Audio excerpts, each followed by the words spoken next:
ሰዎች እንዲያከብሩ ቦታ እንዲሰጡ ትፈልጋለህ። ነገር ግን የምታደርጋቸው ነገሮች እነሱ ቦታ እንዲሰጡ የሚያደርጉ ነገሮች አይደሉም። ለምን ይመስልሃል? ይህንን ምክንያት እናውራ። ሰዎች ብዙ ጊዜ ለሰዎች ደግ በመሆናቸው፣ ጥሩ ሰው በመሆናቸው ወይም ደግሞ ለሰዎች በጣም በመገኘታቸው ሰዎች የሚያከብሯቸው የሚወዷቸው ይመስላቸዋል። በጣም በተገኘ ራስህን በጣም ባጋለጥክ ቁጥር ሰዎች አንተን እያከበሩ ሳይሆን አንደር ቫሊዩ እያደረጉ ወይም ክብርህን እያሳነሱት ነው የሚመጡት። ሰዎች አጠገባቸው በቀላሉ ሊያገኙት የሚችሉትን ነገር ያነሰ ቦታ የመስጠት ስንባሌ ስላላቸው ነው። ነገር ግን አጠዋለሁ ብለው የሚፈሩትን ነገር ሰዎች ለዛ ነገር የተሻለ ቦታ የመስጠት ቴንደንሲ ያላቸው። የመጀመሪያው ማድረግ ያለብህ ነገር ድንበሮችን ማበጀት ነው። ሰዎች የፈለገው ብትገኝላቸው፣ የፈለገው መልካም ብትሆንላቸው ለአንተ የሚሰጡ ምላሽ ተመሳሳይ አልሆን እያለ ከተቸገርክ የመጀመሪያው ቀይ መስመርህን ማበጀት ነው። የራስ የሆነ ስታንዳርድ፣ የራስ የሆነ መስመር ከሌለ ሰዎች ለአንተ የተለየ ቦታ ወይም ቫሊዩ ሊሰጡ አይችሉም። ብዙ ሰው ይላል አንዳንድ ጊዜ እኔ እንደዚህ አድርጌልት እነሱ ግን እንደዚህ ነው የሚሉኝ፣ እኔ በቃ ሰው እንደናቀኝ ነው ምናምን የሚሉ ሰዎች አሉ። ይሄ ምንም ሌላ የተለየ ምክንያት የለውም። መስመርህን ካላወቀ ሰው ድንበርህን ካላወቀ እስከፈለገበት ድረስ ሊገባ ይችላል። አንተ ምን እንደሚያስቀይምህ ምን እንደማትፈልግ ካላወቀ ሰው የትኛውንም ርቀት አንተ ላይ ገብቶ ሊጎዳ ይችላል። ስለዚህ ራስህን መስመር ያለው ሰው አድርገህ ማስተካከል መቻል አለብህ። ለምንድነው ሰዎች የራሳቸውን ድንበር ማበጀት ወይም መስመር ማበጀት የሚከብዳቸው? አንደኛው ሰዎችን ለማስደሰት መሞከር ነው። ሰዎችን ለማስደሰት ስትሞክር የመጀመሪያው የሚያጋጥምህ ነገር ለሰዎች ያለህን ድንበር ክፍት የማድረግ ሁኔታ ነው። ለምሳሌ ሰዎች አይመቻቸውም ብለህ የምታስበውን ነገር እያቆምክ ትመጣለህ። ራስን እየጨቆንክ አንዳንዴ ሰዎች አንተን አልፈው ገብተው እንዲናገሩ የሆነ ነገር እንዲሉ ስትፈቅድ ያ ሰዎችን ለማስደሰት የምታደርገው ጥረት ሰዎች ሊሚትህን ወይም ባውንደሪን አልፈው እንዲጓዙ ፈቃድ ትሰጣቸዋለህ ማለት ነው።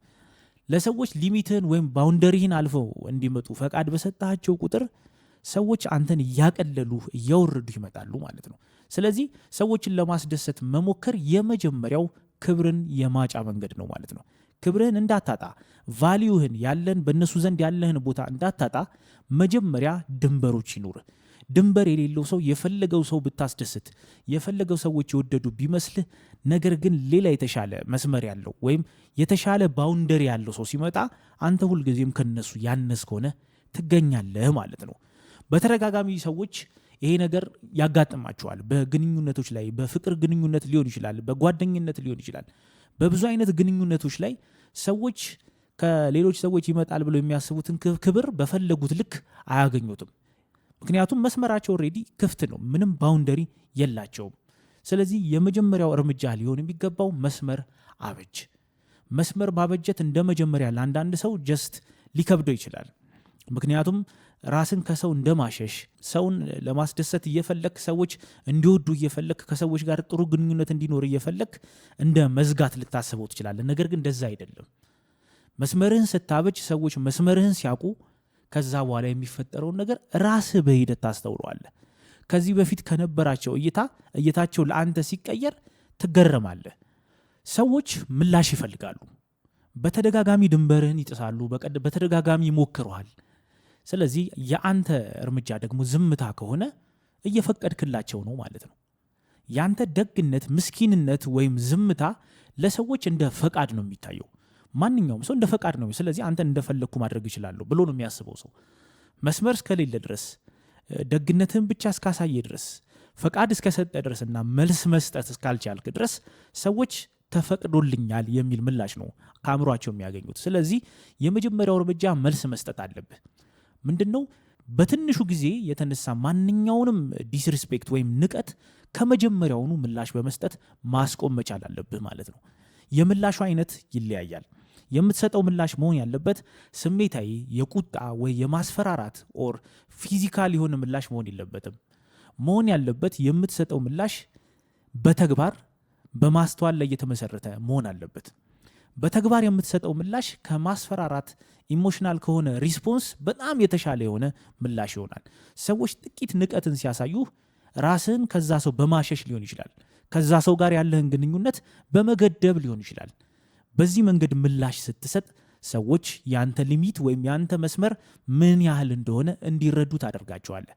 ነገር ግን አንድን ሰው በትንሹ ጊዜ ገና ከመጀመሪያው ይህንን ካላስተማርከው ቀናት እያለፉ በሄዱ ቁጥር ነገሮች መስመር እያለፉ ይመጣሉ ማለት ነው። አንዴ ደግሞ ሰዎች ከናቁ በኋላ መልሰ ከሰዎች ክብርን ወይም ቦታን ማግኘት ፈጽሞ ልትችል አትችልም። ስለዚህ በመጀመሪያው ገና በትንሹ ጊዜ ለሰዎች ምላሽን ልሰጣቸው ይገባል። ምላሽ ካልሰጣቸው ሰዎች ፈቃድ እንዳገኙ ስለሚያስቡ የበለጠ ይጎደዋል። ሌላው ንቀትን ወደ ሰዎች የሚጋብዘው ትልቁ ነገር ኢሞሽናሊ ኤክስፖዝድ ስትሆን ነው ወይም ስሜታዊ ስትሆን ነው። የምትነበብ፣ በቀላሉ የምትታወቅ፣ በቀላሉ የምትገመት ሰው ከሆንክ ሰዎች አንተን ለመቆጣጠር አንተን መስመርህን ጥሶ ለመግባት አይከብዳቸውም። ለምን አይከብዳቸውም? እያንዳንዱ ስሜትህ ለነሱ ኢንፎርሜሽን ነው ወይም መረጃ ነው። አንተ የምታሳየው ባህሪ፣ አንተ የምታሳየው ስሜታዊነት ሰዎች እንደ መረጃ ይመዘግቡታል። ከዛ በኋላ ያንን ስሜትህ አንደርስታንድ ያደርጉታል። ለምሳሌ ምንህን ሲነኩህ ምን አይነት ሪስፖንስ እንደምሰጥ ይረዳሉ ማለት ነው። ለምሳሌ አንድ ማሽን ወይም ለምሳሌ የላውንደሪ ማሽን ብንመለከት ምን አይነት በተን ስትጫን ነው ያ ላውንደሪ ማሽን ሪስፖንስ የሚሰጠው? የልብስ ማጠቢያው ማሽን ምንን ስትጫን ነው ማጠብ የሚጀምረው? ኦልሬዲ በተኑ ይታወቃል። ምክንያቱም ማሽን ነው። ምኑ ስትነካው ምን እንደሚፈጠር ታውቀዋል። ስለዚህ የምትገመት ፕሬዲክተብል ይሆንክ ስሜታዊ ሰው ስትሆን ምንን ሲነኩ ምን አይነት ምላሽ እንደምሰጥ ሰዎች አንደርስታንድ ያደርጋሉ። ያንን አንደርስታንድ ባደረጉ ጊዜ አንተን ከስሜት ቁጥጥር ውጪ ለማስወጣት፣ አንተን ዲስሪስፔክት ለማድረግ፣ የሚገባህን ቫልዩ ለማሳጣት ይችላሉ ማለት ነው። ስለዚህ የማትገመት የማትነበብ ሰው መሆን አለብህ ማለት ነው። ሰዎች አንተን መገመት አልችል ሲሉ ፓተርን አይምሯቸው ውስጥ መፍጠር ሲያቅታቸው አንተ ማነህ የሚለውን ማብራራት መቻል ሲያቅታቸው ለአንተ የተለየ ክብር ወይም ቦታ ይሰጣሉ። ስለዚህ ኢሞሽናሊ ኤክስፖዝድ አትሁን፣ ራስህን አታጋልጥ። ይሄ ማለት አንዳንድ የሚያስፈልጉ ኢሞሽናል ነገሮች አሉ። ሁሉንም ነገር ደብቅ። የሰው ልጅ ነህ። የሰው ልጅ ደግሞ ስሜት አለው። ስሜት ሁሉንም ስሜት መደበቅ አይችልም። ነገር ግን ዋና ዋና የሆኑ በሰው ፊት አንተን ኤክስፖዝ ሊያደርጉ የሚችሉ ነገሮችን ግን በጣም ማስተር ልታደርግና ልትቆጣጠራቸው ይገባል። ብዙዎቻችን ስሜታችንን በአደባባይ ሰዎች እንዲያውቁት እናደርጋለን። በሚያውቁን ሰዎች ፊት እናጋልጣለን። ከዛ በሰዎች ዘንድ ቁጥጥር እናዘጋጀ። ሰዎች በቀላሉ እኛን ኮንትሮል ያደርጉናል፣ እንደ ገመድ እንደ ባሪያ ያደርጉናል ማለት ነው። ስለዚህ ነገ ሰዎች አንተን ሊቆጣጠሩ የሚችሉት በገዛ ስሜቶችህ መሆኑን አውቀ ካሁኑ ስሜትህን ልትቆጣጠር፣ ስሜትህን ልትገራ ይገባል ማለት ነው። ማንም ሊያቅህ ወይም ሊገምትህ የማይችል ሰው አንተን ሊቆጣጠርህ አይችልም። አንተን ሊያቅህ ወይም ሊገምትህ የሚችል ሰው በቀላሉ ማንነትህን ይቆጣጠሯል። ስለዚህ እጅግ በጣም ጥንቃቄ ልታደርግ ይገባል። ስሜቶችህን ወይም ማንነትህን አንፕሬዲክተብል ማድረግ፣ የማይገመት ማድረግ ትልቁ ስራ ሊሆን ይገባል ማለት ነው። ሌላው አለመገኘት ነው። አቬሌብል በሆንክ ቁጥር ወይም በተገኘህ ቁጥር በጣም ተፈላጊነትህ እየቀነሰ ይመጣል። እንዴት? ሰዎች ስኬርስ የሆነ ወይም እጥረት ያለበትን ነገር በጣም ይፈልጋሉ። ለምሳሌ ከዚህ በፊት እንዳወራ ነው የዳይመንድና የውሃን ምሳሌ ወስደን አውርተናል። ዳይመንድ እጅግ በጣም ቫሉዌብል ነገር ነው በአሁኑ ሰዓት በምድር ላይ በሰዎች ዘንድ። ውሃ ግን ከጥቅም አንጻርና ለሰው ልጅ ከሚሰጠው ጥቅም አንጻር ውሃ ህይወት ነው፣ እጅግ አስፈላጊ ነገር ነው። ነገር ግን ከቫሊዩ አንጻር ግን ዳይመንድ በጣም ተፈላጊ ነው። በአሁኑ ሰዓት ማን ነው በዋጋ ውድ? ዳይመንድ በዋጋ ውድ ነው። ውሃ ግን በዋጋ ውድ አይደለም። ለምን? ኤቭሪዌር ውሃ ማግኘት ይቻላል። ስለዚህ በፈለግነው ሰዓት የምናገኘው ነገር መሆኑ ዋጋውን በሰዎች ዘንድ አሳንሶታል። ነገር ግን ጠቃሚው ነገር ማን ነው? ያለ ውሃ መኖር አንችልም።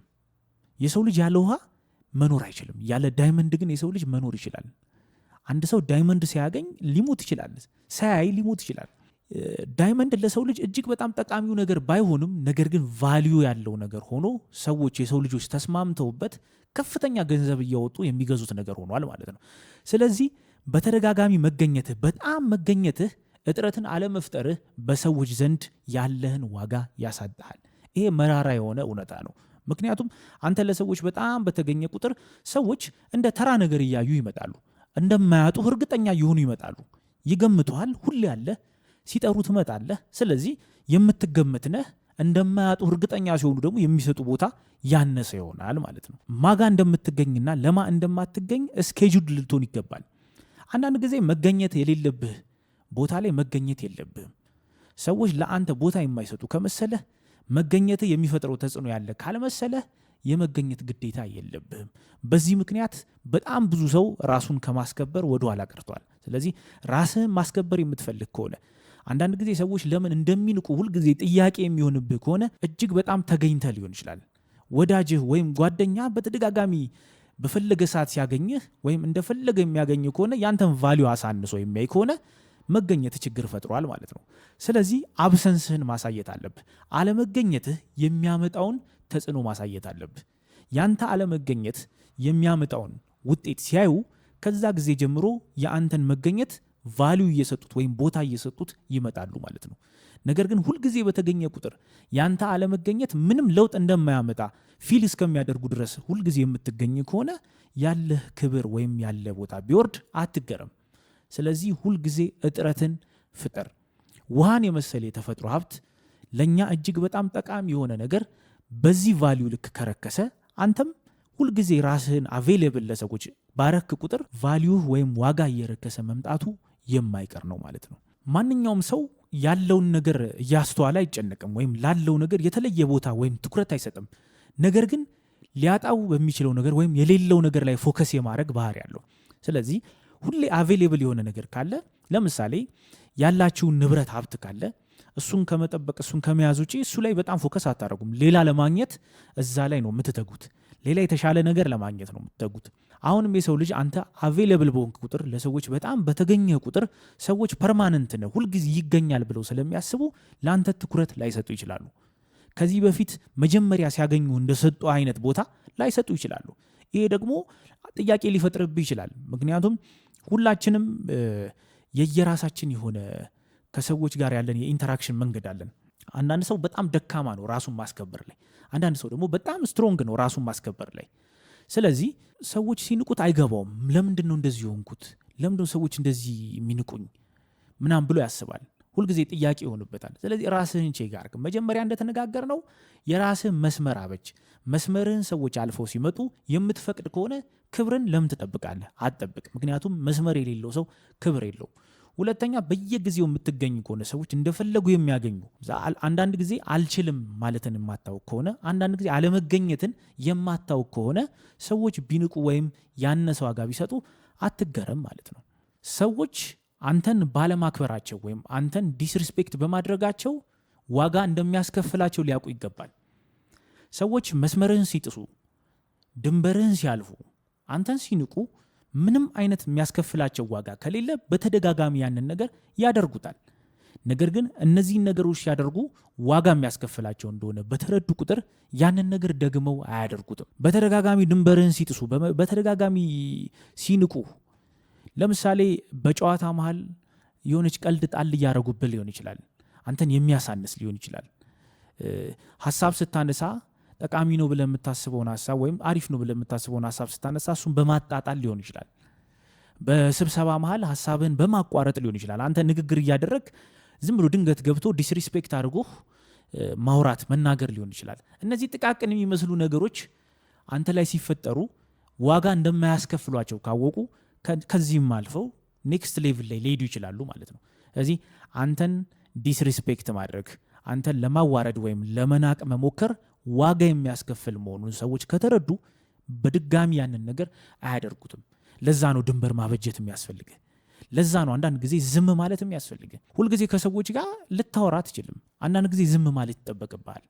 ሁልጊዜ የምታወራ ከሆነ ተገማሽ ትሆናለህ። ስለዚህ አንተን አለማክበራቸው ኮንሲኩዌንስ ወይም የሚያስከፍላቸው ዋጋ ከሌለ ያ ያሰመርከው መስመር ቀስ እያለ እየጠፋ ይሄድና ምንም መስመር የሌለው ሰው ትሆናለህ ማለት ነው። ሌላው ለራስህ የምትሰጠው ግምት ነው። ራስህ ለራስህ ያስቀመጥከውን ስታንዳርድ ታከብራለህ ወይ? ራስህን ታከብራለህ ወይ? ለራስህ ቃል የገባውን ነገር ትፈጽማለህ ወይ? ሰዎች ይህንን ይከታተላሉ። ለራስህ የምትሰጠው ክብር ያነሰ ከሆነ ለምን ለአንተ ክብር ይሰጠዋል? አንተ ራስህን ካላከበርክ ሰዎች እንዴት አንተን ያከብረዋል? መጀመሪያ ራስህ ላይ ስራ። ለራስ ክብር ስጥ። ለራሱ ክብር የሚሰጥ ሰው ያስታውቃል። ለራስ ያስቀመጥከውን ስታንዳርድ፣ ለራስ የምትሰጠውን የምትናገረውን ቃል አክብር። ከዛ ለራስ ክብር ይኑርህ። ራስህን አታዋርድ። ከዛ በኋላ ሰዎች ደግሞ በምትኩ የሚሰጡ ምላሽ ተመሳሳይ ልክ አንተ ለራስ እንደምትሰጠው አይነት ምላሽ ይሆናል ማለት ነው። ስለዚህ ሰዎች ሊቆጣጠሩት የማይችሉት ሬር የሆነ መሆን አለብህ። ሰዎች ሊያገኙ የማይችሉ ሊቆጣጠሩ ሊገምቱ የማይችሉት መሆን አለብህ። ሰዎች እንደፈለጋቸው አንተ መቆጣጠር አልችል ሲሉ ክብር ከዛ ይመነጫል። እንደፈለጋቸው ማኒፑሌት የሚያደርጉ እንደፈለጋቸው የሚቆጣጠሩ በፈለጋቸው ሰዓት ና የሚሉ ሂድ የሚሉ ከሆንክ ሰዎች በቀላሉ የሚገምቱ ማን እንደሆንክ አካሄድን የሚያውቁ ከሆነ ክብር የሚባል ነገር ሊኖር አይችልም ማለት ነው። ስለዚህ የማይቆጣጠሩ ማኒፑሌት የማያደርጉ ሬር የሆነ ሰው ልትሆን ይገባል። ውድ የሆነ ሰው ልትሆን ይገባል። በጣም መልካም ስንሆን አንዳንዴ ሊሚቱን ስናልፍ የመልካምነትን ሊሚት ስናልፍ የመገኘትን ለሰዎች በጣም ስንገኝ በተደጋጋሚ ከጎናቸው ስንሆን ሰዎች ምን ብለው ያስባሉ? እንደ ድሮ ቴንኪው ማለትን ያቆማሉ። እንደ ድሮ ስለመጣ አመሰግናለሁ፣ ከጎኔ ስለነበር ካመሰግናለሁ ምናምን የሚሉት እነዚህን ቃላት ይቀንሳሉ። ምን እየሆነ ይመጣል? ይሄ ማድረግ ግዴታ እንደሆነ እያሰቡ ይመጣሉ። እንደውም መቼ ነው የሚቀየሙ ማለት ነው? እነዚህን ኮንቲኒየስሊ ታደርጋቸው የነበሩትን ነገሮች ከመልካምነት ታደርጋቸው የነበሩ ነገሮችን ስትቀንስ ሰዎች ይሄ ነገር ግዴታ እንደሆነና ለምን እንዳስቀረው ማሰብ ይጀምራሉ። ማስቀረት እንደሌለብህ አእምሯቸውን አሳምነውታል ማለት ነው። አያ አይደለ? መስመር የሌለው ሰው ከሆንክ ሰዎች አንዳንድ ነገሮችን እንደ ግዴታ ያስቡትና እንደውም እነዚህም ባለማድረግ ከነሱ ጋር ትቀያየማለህ። አንተ ሰው ለማስደሰት ፋርዘር ሄዳል። ነገር ግን ሰዎች ግን በዛ ከመደሰት ይልቅ ይሄ ግዴታ ነው ብለው ያስባሉ። እነዚህን ነገሮች የምታደርግ ከሆነ ሰዎች አንተን አለማክበር አይችሉም። ምክንያቱም አንደኛ ማን እንደሆንክ መገመት አይችሉም። የራስ የሆነ ድንበር አለ። ራስህን የምታከብር ሰው ነህ። እንደፈለክ የምትገኝ ሰው አይደለም። ቫሉየብል እጥረት የምትፈጥር ሰው ነህ። ሰዎች አንተን ደስ ባላቸው ጊዜ ያገኙ። ስለዚህ ትልቅ ቦታ ይሰጠዋል፣ ትልቅ ዋጋ ይሰጠዋል። የብዙዎቻችን ችግር ምንድን ነው?